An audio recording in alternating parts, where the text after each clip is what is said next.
The buyer's guide to owning a delusional piece of British history. The Land Rover Series 1. The point is, why? Why would you subject yourself to this? Why would any sane, functioning adult with access to the full spectrum of automotive ingenuity available in the 21st century willingly choose to purchase something that was barely adequate when Winston Churchill was still enjoying a post-war cigar?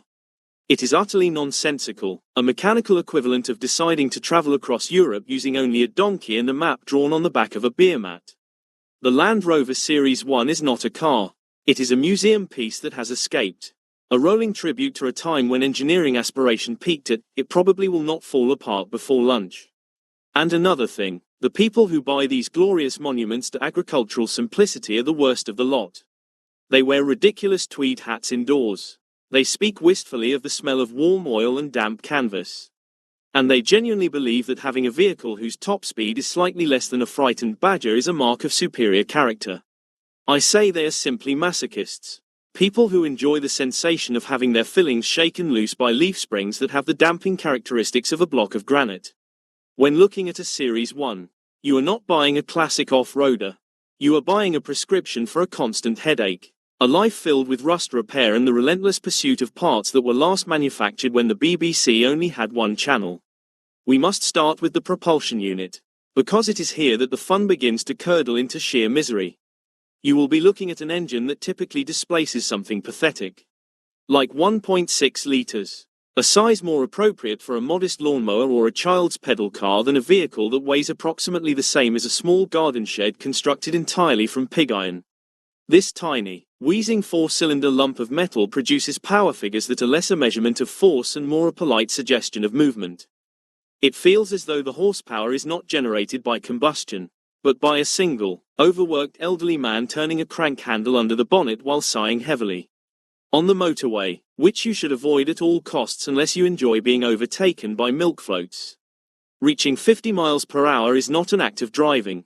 It is an existential struggle, a noisy, vibrating meditation on failure. The point is, the moment you introduce the Series 1 to a slight incline, the performance does not drop off. It collapses entirely, like a soufflé made of sorrow. You will be downshifting into third, then second, then first, listening to the agricultural soundtrack of a tractor trying to eat a washing machine. All while holding up a queue of traffic that stretches back to the next county. And that is before we even discuss the gearbox, which often features a non-synchromesh first gear, meaning that changing down requires a delicate ballet of double clutching, heel and toe wizardry, and an innate understanding of mechanical sympathy that you simply do not possess. It is utterly prehistoric, a gearbox designed by a man who thought that the internal combustion engine was probably a passing fad. And another thing, the legendary Land Rover Burma bright aluminium body. Owners boast of this as though it is some kind of futuristic carbon fiber. A mark of superior engineering foresight. It is not. It is merely a consequence of post-war material shortages. A sign that Rovers simply could not get enough bloody steel. The good news is the body panels will not rust, unless they meet an acid bath. The bad news is the steel chassis underneath. The load-bearing bit, that magnificent ladder frame, will rust with the voracity of a million tiny, hungry metal-eating insects. When you are inspecting one of these, you are not looking for minor surface corrosion. You are looking for structural integrity. Or, more accurately, the total lack thereof. Poke a screwdriver into the outriggers. And if the screwdriver disappears and a small plume of ancient ferrous oxide dust rises up, you have found a typical example. The suspension is simple, robust, and completely useless for comfort. We are talking about leaf springs on all four corners. A setup that predates the invention of decent tarmac. Driving a Series 1 is less about commuting and more about being constantly physically assaulted by the road surface. Every pebble, every lump, every expansion joint is telegraphed directly up your spine with the fidelity of 1,000 tiny, angry hammers. The steering is a masterpiece of vagueness, requiring enormous, deliberate inputs, like piloting an ocean liner in a gale.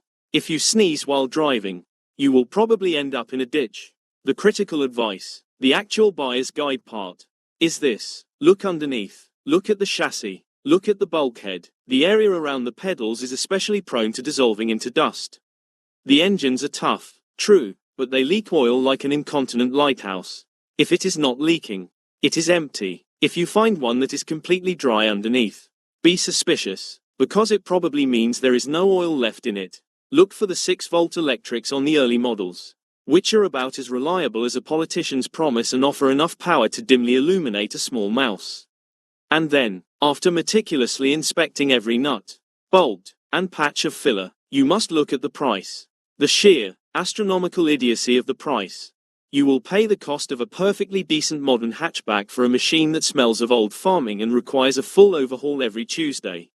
Do not buy one. Buy a nice, fast, comfortable German car instead. But if you must proceed, if the voice of nostalgia is louder than the voice of common sense, prepare to spend the rest of your life on your back, swearing at Lucas Electrics, the Prince of Darkness, while wondering why you ever thought this glorified tin shed was a good idea. That, in a nutshell, is the joy of Series 1 ownership.